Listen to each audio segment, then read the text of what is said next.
والقمر إذا تلاها والنهار إذا جلاها والليل إذا يغشاها والسماء وما بناها والأرض وما طحاها ونفس وما سواها فألحمها فجورها وتقواها قد أفلح من زكاها وقد خاب من دساها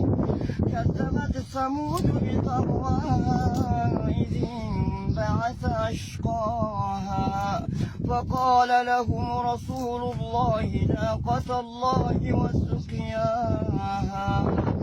فكذبوه فعقروها فدمدم عليهم ربهم بذنبهم فسواها